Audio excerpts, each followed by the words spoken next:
Hey, social media family. As promised forever ago, and I'm sure everybody's just waiting with bated breath for my next post.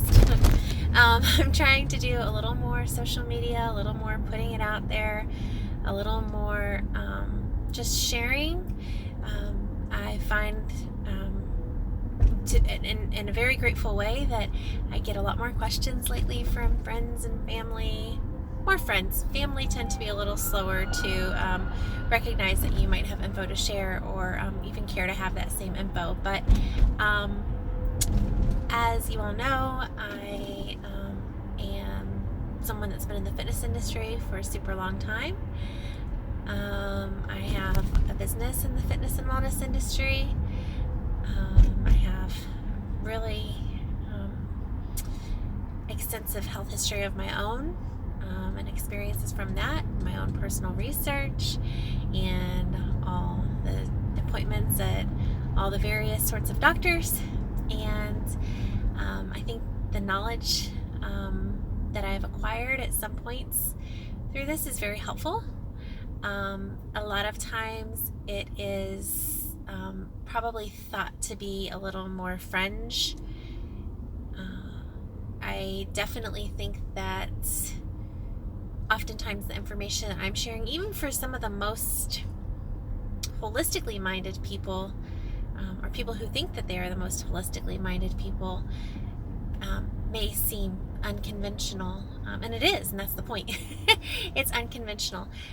So I'm always thinking about the different things that I could share to hopefully help people. And to be perfectly honest, very selfishly, sharing helps me. It helps me to get over hurdles, to process thoughts, to hear feedback is super helpful. And I guess that leads me to one of the things that I've wanted to share for a long time, which is from some of my health experiences. Not only did I gain loads of knowledge and insight and growth and information to share and the inspiration to finally, get a holistic lifestyle coaching certification on top of everything else that I have, education-wise, and use all of that more and share it more, hopefully. But also from my medical experiences, I am taking time, probably only within the last 5 months, am I really recognizing the fact that I have a little medical anxiety. And history would be that that's due to the fact that in 2015 I was told I didn't have cancer when in actuality, after it continued to grow and grow, what was it, maybe like 6 months later, I was then told I did. And in fact, you did back then, looking at the biopsy slides from your first experience, you had Hodgkin's lymphoma then as well. And so I went a longer period of time for it to grow and proliferate a little bit more. And definitely got to the point where I was feeling it for sure and really aware of what that feels like. And then there were multiple occurrences after that, which have given me pause in being so trusting of what a medical professional might tell me. So a medical professional, generally, they've gone through a lot of education, a whole lot. My misdiagnosis for Hodgkin's lymphoma was nothing but a misread or an error or something moving too quickly through a pathology department that was far busier than they probably needed to be. And a doctor not being connected enough to the situation to question it. When all in all, that initial surgeon said, hey, yeah, I just did your biopsy. Looks like Hodgkin's lymphoma. When the pathology comes back, no one questions it because the surgeon's done his job. He's gone. And the doctor that referred me to the surgeon probably met me once for 10 minutes and probably, it was done. It was a done deal. So that's neither here nor there. The next experience prior to starting chemo, which a lot of my holistic friends are probably gasping and dying at the idea that I did chemo, but when you're in that situation with not enough knowledge, not knowing what to do, and not any time, you make a decision that maybe you wouldn't think you would have made. I'm just gonna leave it at that. But one of the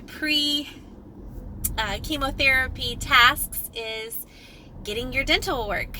And I've always had a lot of pride in my teeth, so I'm definitely going to do that, because of course once you're going through chemotherapy, your immunity is shot even more, and they don't want to be messing in your mouth, stirring up bacteria, which could cause further infection, illness, sickness, whatever. So I got my pre-chemotherapy dental work, and I had never gone to this dentist before. I had a dentist in my hometown that I used religiously, which was 5 hours away, and I went to that person all the time and had full faith and trust in that person. But this was something that needed to happen quick. And again, when you're in a hurry and you make some poorer decisions, especially when you're just trusting of everyone. So, oh, you've got a filling back there that's cracked. You need to replace that filling. Okay, well, I don't know how long I'm going to be going through chemo or what's next, or how long it's going to be before I can actually take care of my mouth, and what if that does become a problem later on? Okay, yeah, let's do it. So I go in, and he pulls out the filling, re-drills in, I think, a little bit deeper, puts a new filling in. At that point, I had started, shortly after that, I started doing fertility stuff to try to preserve eggs as well. But even before that, I said, this feels really sensitive still. This still feels really sensitive. He brings me in, he puts some gunk on it and tells me to leave. And in fact, I think they tried to charge me for that visit. It was either that or the next one where I came in again and still said, look, like, this is still feeling really sensitive. Finally, I started, all the fertility stuff, and my jaw was just like, oh my gosh, what it feels like when you need a root canal. So I had now, from whatever this fella did, however the process went, I was fine going in, not fine afterwards, repeatedly saying, this does not feel fine, this does not feel fine, being dismissed, being charged to be dismissed for someone else's work. And then I'm questioning things because I'm on fertility medication, and one of the 14,000 symptoms is jaw pain. So I'm like, well, maybe this is from the fertility medication. And lo and behold, it wasn't. But this was after doing the fertility treatment, which, by the way, also did not work out. So I ended up getting a total of 4 embryos, which, doing fertility treatment, that's a really low number. My hormonal numbers were not good to begin with. And then we made embryos out of them, which was the best thing to do. And one by one, they all died. So that's another medical experience. So then I ended up being taking part of the treatment plan for the Hodgkin's lymphoma and doing chemo. And in that process, finding out that this was, in fact, super duper infected, and having a root canal while I was undergoing chemo, which is probably not the wisest thing to do, but ultimately, my understanding, again, at the time, with no knowledge and never having done all of the research that now I've done a lot more of, this is what you do. You just do what the doctors tell you to do. And maybe it could have been the only alternative, but I've learned other things since then. And he had the root canal, and now from there, that was in October of that year during chemotherapy treatments. During that phase, I'm already starting to tell my doctor, my oncologist that I'm with at the time, I'm having a really hard time walking up and down my stairs. I just am not really doing well. I'm feeling winded. I have no stamina to go up the stairs. Well, you're in chemotherapy. What do you expect? That'll get better when you come out of this. It's fine. Okay, it just seems like my heart's racing. I'm having a hard time breathing. And at this point, I had learned about Facebook groups. Facebook groups, those groups that some people say, oh, those moms, they just get their knowledge from Facebook groups and Google. We'll get into all that maybe one day if I can ever follow through with continuing doing these. And I read about people having what's called bleomycin toxicity. So I asked my doctor, do you think I could have this bleomycin toxicity of the lungs? Probably not. So then you have regular scans throughout your treatment, and it was after, I don't know what treatment, because I got a scan somehow early or something, because he decided at treatment 8 to remove the bleomycin, because he could see finally what I had been saying I was feeling, which was what they call infiltrates, basically inflammation in the lungs. And that inflammation was such that by the time I finally handled this, and I discovered it probably the day before I handled it, but I can't say that for sure. I was going to another doctor, a more holistic kind of oncology sort of doctor, for a second opinion on what to do next. I was at this kind of pivotal point where I would do more chemo, not do more chemo, do radiation. What does he have to offer? What does he think? And I, at this point, was getting dropped off at work, at the door when I was going to and from work. And my mother was in town, and she dropped me off at the office door for the doctor that I was going to see. And I went into the doctor's appointments, and once I went into the actual appointment where the doctor was going to be seeing me, they took my oxygen saturation. It was 71 or 72% O2 saturation. And the doctor came in. The nurse was totally baffled. The doctor came in and said, the nurse tells me, what are you here for? And I was, well, just to figure out what I need to do next. He's like, you're breathing at 72% oxygen saturation. You need to go to the emergency room where your current oncologist is. So, nonetheless, I obviously did not get any detailed information from that doctor, because then I ended up hospitalized with this bleomycin toxicity that since October, and now it's December, I had been saying, I think this is happening. Now, luckily, like with Hodgkin's lymphoma, which obviously is a horrible thing, and so is bleomycin toxicity, if handled correctly and lucky, it can be treated relatively easily. So that's another situation where you in your heart, and you know that something's not right, but yet you don't listen to your instincts or your gut, because you don't know what the doctors know, so you better just chill out.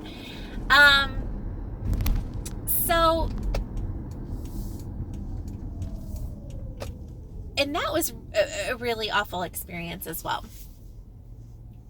So that right there is 3 times that pretty raunchy things happened, when had I kind of followed my instincts or followed my gut, or maybe done a little bit more research, maybe things wouldn't have gotten that bad.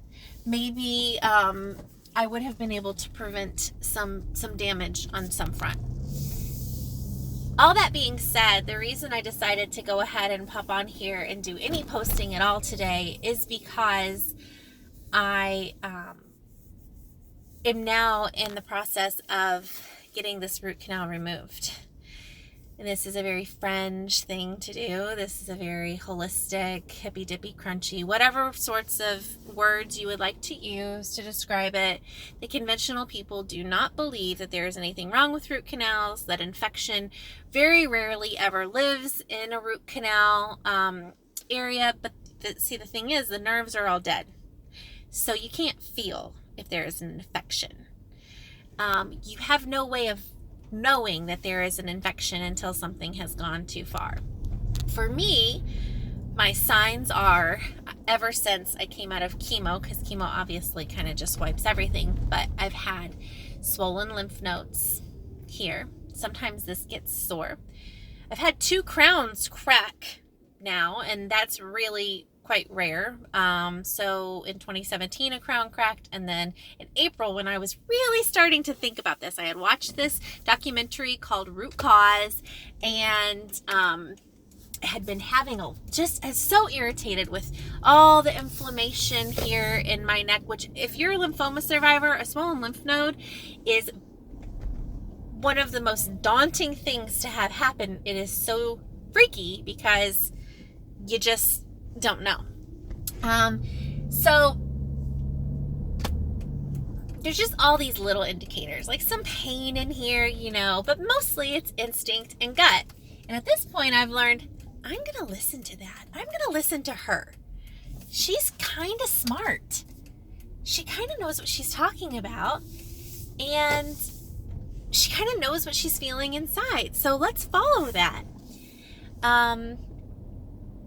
And I have a biological dentist. By the way, biological dentist is the way to go. They can help prevent things like root canals and whatnot. And they just have a really holistic way of looking at things, which is great. She suggested, hey, have you ever thought about getting that root canal removed? And again, it was just one of those things where it had been on my mind a lot. So there were all these little signs that I just probably needed to think about this. And then lo and behold, as I'm kind of having pain and thinking about, okay, this is our next thing to do. Like everything that we have to do for health is of course on our own dime. And really usually expensive and extensive and kind of just a pain and scary and daunting, just like anything else. But this was the next thing on my list of things to look into. And then the crown breaks. And I'm like, well, if that's not your sign, I don't know what is. There's your sign. So I just went for my first consultation with this doctor who plans to go in and remove the tooth that's there. The crown's already gone. It's been gone. And pull out all the stuff that's in there for the root canal. Clean it out all the way down to the bone. And not necessarily do like a bone graft, but it is like bone grafting. He's using this, he's actually going to pull my blood, spin it, and not PRP, which more people probably know about PRP, platelet-rich plasma, but it's PRF, which is similar, and it's meant to help heal the bone, and he'll use ozone water,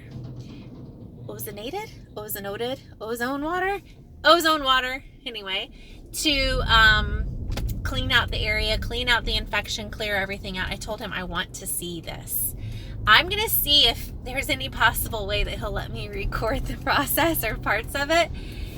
We'll see, but I think I'm going to end up having this done on Thursday. I'm going to talk to one more doctor about it and just make sure she's kosher with everything happening and go from there. So that was my almost 20-minute story of why I think I have stuff to share. And one of the things that I want to share with you all is if you have a root canal, you may want to, especially if you're having symptoms, you may want to learn about this. Or if you're told you need a root canal, maybe explore. Find a biological dentist near you and go to them and say, hey, I think I have an infection in here. Can you fix it without me getting a root canal? It might be possible. Depends on how bad things are. So trust your instincts, trust your gut, listen to yourself, and thank you for watching. If you watched almost 20 minutes of this, thank you so much. Have a good one.